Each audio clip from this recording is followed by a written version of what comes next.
KY3 TV, Springfield, Missouri. Number 1 in the Ozarks. With Tony Beeson, Leanne Gray, Tom Dye Weather, and Ned Reynolds Sports. This is KY3 News.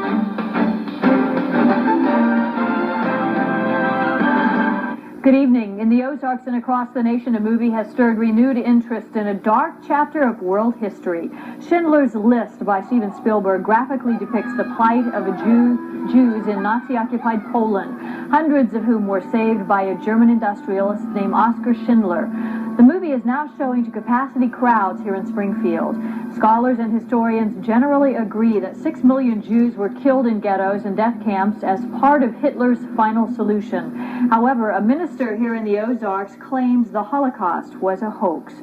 Gordon Winrod is pastor of a little church in Ozark County. He preaches that the Holocaust is a myth perpetrated by Jews to gain worldwide sympathy for the creation of a Jewish state. Dennis Graves has more on the life of Gordon Winrod and his message of hate. This is our Savior's Church. It's nestled here in the remote, peaceful hills of Ozark County, a few miles south of Gainesville.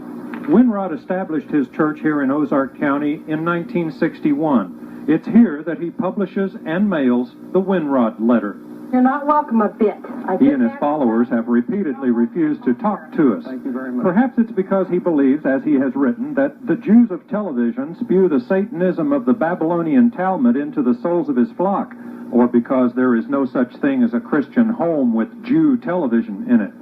Winrod preaches that the world has only one problem, the Jewish problem. He claims Jews created socialism and communism, that Jews make all wars. He blames Jews for crime, movies, pornography, dope, liquor, and tobacco. Gordon Winrod recognizes many enemies. He claims even our local Christian pastor is a secret Jew. All lawyers and judges, he says, are either Jews or willing servants of Jews, and Jews control the banks, the media, and all governments. He once even called on citizens to do their part in killing all Jews. Tonight at 10, we'll look at some of the people who object to Winrod's message, people who've received unsolicited his newsletter, including a Jewish woman who lives in Douglas County. He doesn't think the final solution was enough. We'll talk to a Baptist minister who preaches just down the road from Winrod. Jesus' message is not one of hate. It's one of love. As far as accessibility down there, it is never... And we'll meet one of Winrod's neighbors. You know, you just don't go down there unless you're invited. I can truthfully say I do not. Also this week, we'll introduce you to a family that's been devastated by what they call the Winrod cult. He's got a lot of souls to answer for. I would hate to be in his shoes on Judgment Day. Believe you me. Dennis Graves, KY3 News. Anti-Jewish leanings run in the Winrod family. Winrod's father was Gerald Winrod, whose anti-Semitic and pro-Hitler activities in Kansas earned him the title the Jayhawk Nazi. After Gerald Winrod died, his son Gordon took up the cause. Dennis will have more on Winrod's church and activities tonight and tomorrow in the news at 10. This is KY3 News.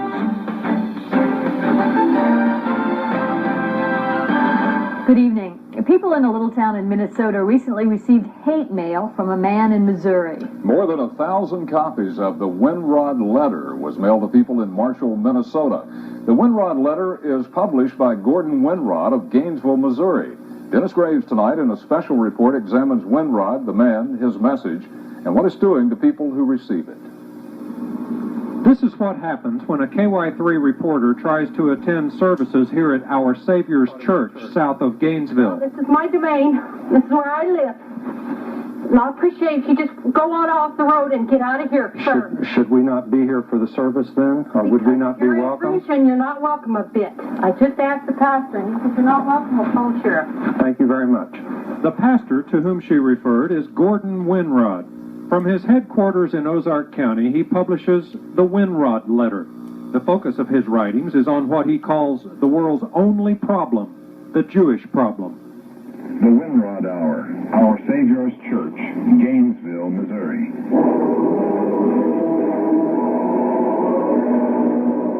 Winrod is heard on radio in 7 towns around the Ozarks every Sunday morning. His radio sermons are about Jews, but he doesn't call them Jews. Instead, he uses phrases which, in his writings, mean the same thing as Jews. The damned, the international sect of the Pharisees, persecutors of Christians, enemies of righteousness and of all mankind, haters of God, covenant breakers, deceivers. Just a few miles north of Our Savior's Church, in the hills of Douglas County, is the home of a Jewish woman named Mel Ginsburg. I was drawn to the Ozarks because of its beauty and its peacefulness. Shortly after settling in the Ozarks back in the mid-'80s, Ginsburg received in the mail her first Winrod letter. It said that Jews were the cause of the earth's and the world's ills, and that things would not be okay and better, and there wouldn't be peace in the world until all the Jews were dead. It made me really angry that somebody could send this out in a way that is unsolicited. Mary Brashear was raised a Protestant. She's also received the unwanted literature. It hurts to hear people stand behind the name of a church and preach hatred. I've decided it's stealth bigotry. Just down the road from Winrod is the First Baptist Church. Reverend Mike Freese is pastor. Most of this community, and we're a small town, most of this community looks at Our Savior's Church as just a blight. People come to church because they want to be inspired, because they want to be encouraged, because they want to hear the difference that Christ can make in their life. And to hear week after week a message of anger, I wouldn't want to hear it. I butt him up over... Robert Bryant shares a fence with Gordon Winrod. He does not share his neighbor's hatred for Jews. I just soon not have any problems with the man. I haven't had any, and I just soon keep it that way. But the big sin is this, and this alone, is what he's trying to do to all those little kids down there that are his grandkids and everything else. Dennis, you can spend your whole life hating something. It's a waste of a life. But why mentally brainwash those little children? Because they're going to believe. Tomorrow we'll talk to some grown-ups who used to be those little children. From Ozark County, Dennis Graves, KY3 News. Despite the content of his mailings, the U.S. Postal Service says Winrod has done nothing wrong and can keep sending out his material as long as he doesn't break the law. Dennis Graves will have more on the Winrod story in tomorrow night's KY3 News at 10. This is KY3 News.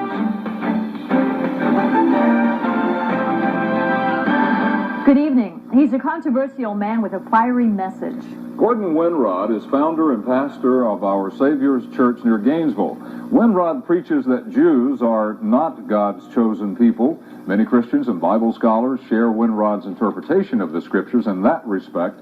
What separates Winrod from mainstream Christianity is his radical application of those Scriptures. Winrod says Jews are the world's only real problem, and he has gone so far as to advocate killing Jews. Winrod lives a secluded life in Ozark County, surrounded by a small group of followers, mostly his immediate family.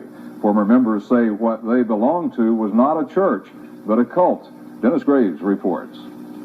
Gordon Winrod began gathering his flock more than 30 years ago in Arkansas by working inside a well-established and respected church. The First Lutheran Church here in Little Rock hired Gordon Winrod as an assistant pastor in December of 1960. Church leaders were shocked when he immediately began encouraging the congregation to boycott Jewish businesses. He told them it was a sin to hire Jews or to work for Jews. Church leaders told him to stop. He flatly refused. He was subsequently fired and was banned from preaching in any Lutheran church in the Missouri Synod. He could really preach. That man had a gift for teaching and preaching. Dean Koch met Winrod during his brief tenure at the First Lutheran Church. And what the bottom line is, I was hungry for salvation, okay? So after Winrod was fired, he moved to Missouri and created his new church. Mrs. Koch followed with her children. When I was a young teenager, I wanted to marry Gordon Winrod's daughter. I wanted to find favor with him, and I studied diligently under him. Reggie Koch says he never considered Winrod a cult leader until he left the church and looked back. It's unbelievable, the mind control that he has over his followers. The power to tell you it's time for you to kill yourself, or it's time for you to do whatever. You need to do this, you need to do that, and have you do it, and have you do it. That's what he's after. He enjoys that power. I remember growing up terrified of being tortured to death by the Jews, terrified that they were going to come get us. A childhood of terrified. I know what these people are going through living now. They're terrified. Nightmares, terrified. That's what I remember. And him ruling everything. The oldest of the Koch children is Debbie. When her family left the church, she stayed behind with Winrod. She's still there. My sister is dead. You know, my sister's gone. Now there's Gordon Winrod. He has turned her against us because we don't conform to his rules. So if she was dead, she wouldn't hate me. You know, but she does. She hates me, and so it's worse than her being dead. I feel guilty of even getting my children into this because my daughter was precious and a beautiful girl to me, you know, and I've lost her. And if I'd never followed him, I probably would. She wouldn't be there. See, I didn't dream. Never did I dream that I would lose a girl. Never. Go on off the road. The Ozark County Sheriff says Winrod's secluded lifestyle may seem peculiar, but it's not illegal. Members of the Koch family say Winrod became even more withdrawn after the death of his wife in the mid-'80s. They believe Winrod's following is declining and that he's no longer actively recruiting new members. Gordon Winrod, they say, is on the way out. But it just doesn't seem to be fast enough for me. Dennis Graves, KY3 News. And while many people may find Winrod's message of hate objectionable, authorities say he appears to be breaking no laws, that he's simply exercising his rights under the First Amendment. Repeated efforts over several weeks to contact Winrod by telephone, by mail, and in person were unsuccessful.